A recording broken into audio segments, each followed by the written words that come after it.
حج کی 3 قسمیں، میرے ساتھ سب مل کر دہرائیں گے. حج کی کتنی قسمیں؟ حج کی کتنی قسمیں؟ ٹھیک ہے، حج کی 3 قسمیں.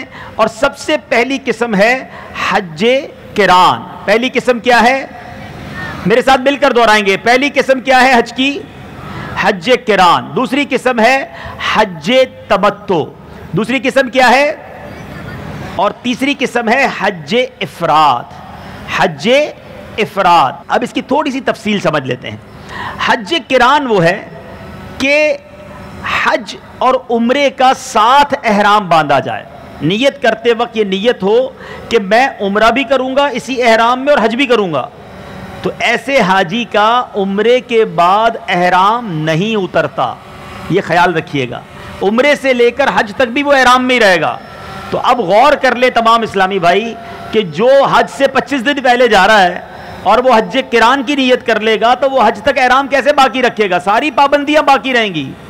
تو خدارا حج قران اگر کسی کو کرنا ہے تو وہ غور کر لے کہ کتنے دن تک میں احرام کو سنبھال سکتا ہوں. تو حج قران عموماً وہ لوگ کرتے ہیں جن کی بالکل آخر میں فلائٹ ہو. ٹھیک ہے.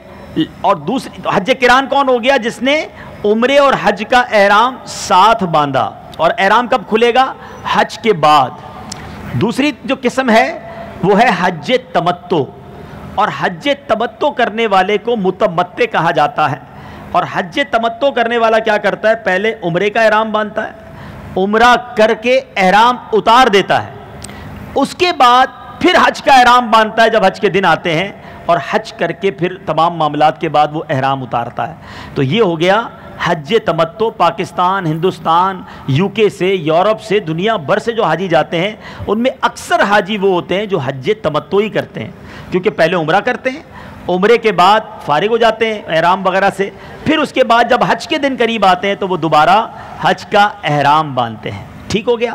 اور تیسری قسم ہے حج افراد.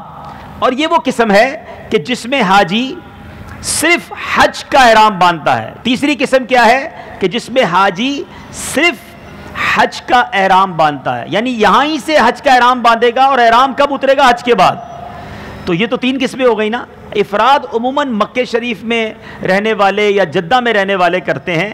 میقات کے باہر سے آنے والے افراد عموماً نہیں کرتے. کرنا چاہیں تو کر سکتے ہیں.